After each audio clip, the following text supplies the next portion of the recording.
فلوج جديد اخذكم وياي على الوسترن سوق اجيب خلطة اللبان السحر. Turn right onto El Rubua Street, then turn right onto Liwak Tarif Road. تجاهل الصوت. وصلنا للمكان. هذا هو عطار الغربية. عطار الغربية أريد أشوف عنده إذا موجود. أريد لبان الذكر، أحتاج روزماري حق أكثر من خلطة. خلطة الشعر، خلطة البشرة، راح أعلمكم عليها. خلطات رهيبة بمواد بسيطة. المكان من الداخل يفتح النفس، ما شاء الله، نظيف مرتب وعنده كل شيء. بنات المدينة الصراحة هالأماكن يحثكم فيها.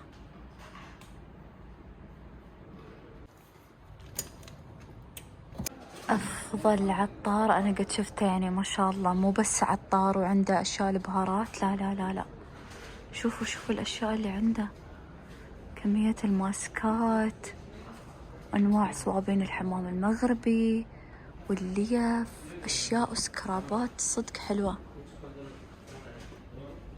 ملح الحليب عنده، ملح الألوفيرا، كل شيء مرة. بنات شوفوا أنواع ماي الورد اللي عنده، ما شاء الله. أشياءنا وإحنا صغار اللي نحبها، كل شيء موجود.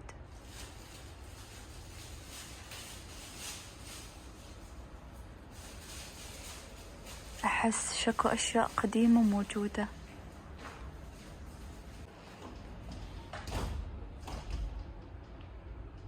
ما أدري أبكي لو أبكي على جمال الأشياء، والله العظيم حلم كل إنسان حاليا قدامي.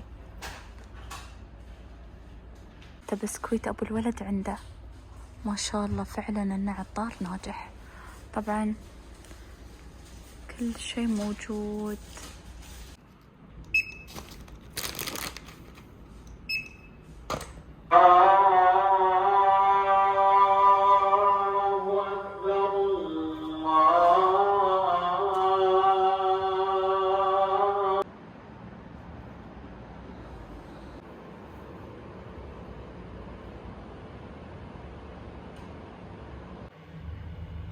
بنات، الخلطة اللي أريد أسويها للبشرة وللشعر، طبعا كلهم شايفتهم بالتيك توك والمشاهير ينشرون هالخلطات.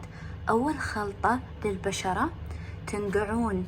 أول خلطة للبشرة أهم شغلة يسويها اللبان للبشرة، يشيل الحبوب، يصفي البشرة، يشيل آثار الحبوب. زين، أريد أجرب هالخلطة وياكم. لبان الذكر تنقعوا، تجيبوه من أي عطار تقولوا له نريد لبان الذكر للبشرة، تمام. تنقعوه بماي ورد ليلة كاملة، أي نوع ماي ورد عادي، روحوا لأي جمعية لأي عطار ماي ورد طبعا. وآخر شي تحطونه في البوتل، أي بوتل بالثلاجة، وترشين وجهك في صبح مساء عصر قد ما تقدرين عادي، ما منه ضرر. بنات، اكليل الجبل، قرنفل، وورق الغار تنقعونه، أول شي تغلونه، تنقعونه ليلة كاملة وبالبخاخ، وترشون الشعر كل يوم.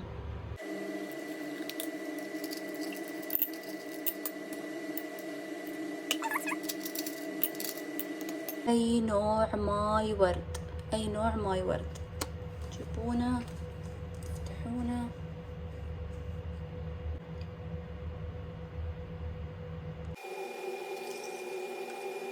بإذن الله خلطة الشعر باكر راح أسوي لكم إياها. اليوم بس راح نسوي خلطة البشرة. تنقعون لبان الذكر في ماي ورد ليلة كاملة، وتبخونه على الوجه، تحطونه بالثلاجة طبعا، تحتفظون فيه في الثلاجة. وهذه القرنفل والإكليل الجبل ورق الغار تغلونه وتنقعونه بعد ليلة كاملة، وترشونه على الفروة. باكر راح نسوي هالخلطة. اليوم بس سوينا خلطة لبان الذكر.